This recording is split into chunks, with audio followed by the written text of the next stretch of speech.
Alors dans cette vidéo, on va voir comment on calcule la loi entrée-sortie sur un exercice donc, qui est le mini compresseur.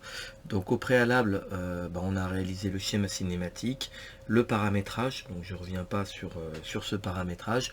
Donc en gros, on a une liaison pivot en C, une liaison pivot en D, on a une barre entre C et D, on a une liaison pivot en E, et donc du coup on a une bielle donc, qui est la pièce 3, et puis on a la pièce 4 qui est le piston. Donc c'est un classique, bielle, manivelle, piston. On a aussi donc sur ce paramétrage donc donné les longueurs. Donc la longueur CD c'est petit e, donc la distance petit e portée par x2. C'est ensuite pour ED c'est grand L porté par le vecteur x3. Et enfin pour le vecteur CE c'est y qui est un paramètre variable en fonction du temps donc, et donc c'est y porté par y. Ensuite, au niveau des angles, on a deux angles, l'angle alpha et l'angle bêta. L'angle alpha est donné entre x0 et x2, et l'angle bêta entre x0 et x3. Donc alpha, c'est aussi une fonction du temps, c'est l'angle x2 qui est aussi égal à l'angle y2. Bêta, c'est l'angle x3 qui est aussi égal à l'angle y3. Donc avant de me lancer dans le calcul, ce qui est important, c'est de faire les vues géométrales. Dans la réalité, on voit bien que sur la figure, là, alpha et bêta sont négatifs. Donc du coup, pour me faciliter les calculs, je fais des vues géométrales, où la règle, c'est que je représente les repères de telle sorte que le vecteur perpendiculaire vienne vers moi, donc ici Z0, et je dessine l'angle alpha et l'angle bêta positif. Je vous ai fait une autre vidéo pour vous présenter justement plus en détail les vues géométrales. Quel est mon objectif? Moi, mon objectif, c'est de déterminer la loi entrée-sortie, c'est-à-dire le déplacement du piston en fonction de la rotation d'angle alpha. Donc, je vais obtenir une loi qui va relier Y en fonction de l'angle alpha. Donc, pour faire ça, on va faire ce que l'on appelle une fermeture géométrique. Donc, la fermeture géométrique, elle consiste en quoi? Elle consiste à passer par les centres des liaisons. Donc je vais passer du point C au point D en passant par la pièce 2. Ensuite, je vais passer du point D au point E en passant par la pièce 3. Une fois que je suis au point E, en fait, je suis au niveau de la pièce 4. Et moi, ce que je veux paramétrer, ce que je veux déterminer, pardon, c'est la position de la pièce 4. Donc C étant un point fixe, E étant un point qui appartient à la pièce 4, c'est la distance CE. Donc je vais passer par la fermeture C, D, E et je reviens en C. Donc j'écris tout simplement que CD plus le vecteur DE plus le vecteur EC est égal au vecteur nul. Une fois que j'ai fait ça, je reprends donc ma feuille de paramétrage et puis je remplace. CD c'est égal à E x2 plus, alors DE, DE on me donne ED, donc DE c'est moins ED, donc c'est du moins L x3, et puis ensuite EC, donc EC c'est moins Y porté par Y égale à 0.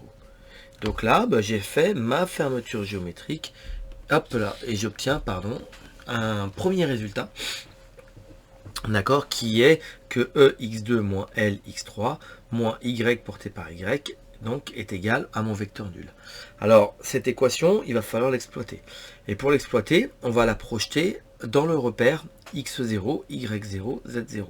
Et pour ça, je vais utiliser mes vues géométrales. Alors si je regarde donc mes vues géométrales, je décale un peu ma feuille. Donc si je vais essayer de garder voilà, les vues géométrales comme ça, hop, voilà. Donc si je regarde, je vais avoir besoin de x2. Donc x2 c'est quoi? X2 par définition c'est cosinus alpha x plus sinus alpha y. Dans la vidéo sur les vues géométrales, je vous explique pourquoi c'est cette formule là. Pareil pour x3. x3 c'est cosinus bêta x0 plus sinus bêta y0. Et là, j'ai plus qu'à remplacer dans ma relation. Donc du coup, j'obtiens E porté par x2, donc cosinus alpha x0 plus sinus alpha y0 moins L cosinus bêta x0 plus sinus bêta y0 moins moins y porté par y0 égale à 0. Voilà, ça manque un peu de place, mais c'est pas grave. Dans l'idée, voilà, ça marche. Ensuite, on va faire les projections. Donc les projections sur donc x0, sur y0 et sur z0. Donc sur x0, je vais prendre tout ce qui est en x0, donc ça nous fait du e cos alpha, moins L cos bêta, le tout égale à 0. Sur y0, ça nous fait du E sin alpha, moins L sin bêta, moins Y égale à 0. Sur Z, en fait sur Z, là en l'occurrence, c'est 0 égale à 0 parce qu'il n'y a aucune composante sur Z. Mais si j'en avais, j'aurais une troisième équation. Voilà. Et donc, finalement, j'obtiens donc un système de 3 équations qui vont relier les constantes, mais aussi les paramètres qui dépendent du temps, donc Y, alpha et bêta. Nous, ce que l'on veut, c'est quoi? On veut Y en fonction de alpha. Donc ça implique qu'il faut éliminer bêta. Pour ça, pour éliminer bêta, comme bêta est présent sous forme de cosinus et sinus, je me rappelle que cosinus carré bêta plus sinus carré bêta égale 1. Donc du coup, qu'est-ce que je vais faire? Je vais isoler L cosinus bêta dans mes équations. Donc j'écris que L cosinus bêta égale E cosinus alpha. Donc j'ai pris la première équation. Dans la deuxième, pareil, j'ai L sinus bêta. Et L sinus bêta, c'est égal à quoi? C'est égal à E sinus alpha moins Y. Et puis, pour utiliser la relation fondamentale de la trigonométrie, qu'est-ce que je vais faire? Je vais prendre ça et je l'élève au carré. Je prends ça, je l'élève au carré. Évidemment, il faut que je fasse la même chose de l'autre côté et la même chose de l'autre côté. Et puis ensuite, j'ai juste à additionner les deux équations. Donc j'obtiens que L carré, facteur de cos bêta au carré plus sinus carré bêta, c'est égal à E cos alpha au carré plus E sinus alpha moins Y au carré. Et donc, comme on le voulait, ça vaut 1. Et donc, j'ai éliminé mon angle bêta. Donc, je remets l'équation dans un ordre différent. Et donc, j'obtiens que E sinus alpha moins Y au carré, c'est égal à, donc je le repasse de l'autre côté, L carré moins E cos alpha au carré. Et puis, du coup, je vais me débarrasser du carré qui est là. Donc, pour me débarrasser du carré qui est là, je vais prendre la racine. Donc, du coup, je vais écrire que E sinus alpha moins Y, c'est égal à racine carrée, donc de L2 moins E cos alpha au carré. Alors, il faut faire attention, parce qu'en fait, ici, quand je prends la racine carrée, je me mets un petit encart. J'ai encore un problème de décalage. Voilà. Je mets un petit encart. On se souvient que x carré a deux solutions, x carré égale 1, il y a deux solutions. Soit x vaut 1, soit x vaut moins 1. Donc là, en fait, c'est le plus ou moins. Donc il faut faire un petit peu attention par rapport à ça. Et là, pour savoir si c'est plus ou c'est moins, il faut regarder cette grandeur-là. D'après mon schéma qui est là-haut, en fait, je sais que pour que ça fonctionne, L doit être grand devant E, obligatoirement. Donc, comme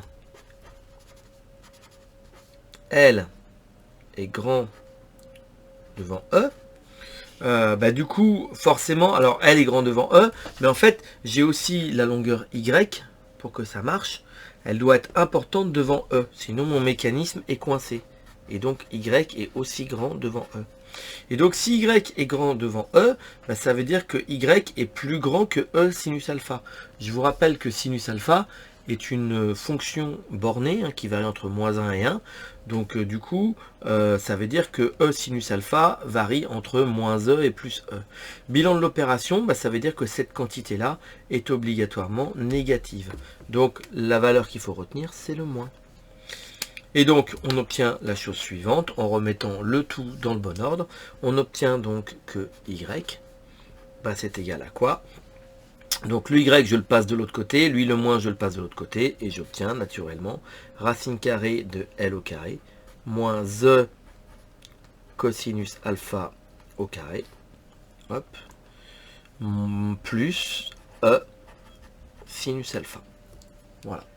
Et donc là, j'obtiens mon résultat final. Hop. Voilà.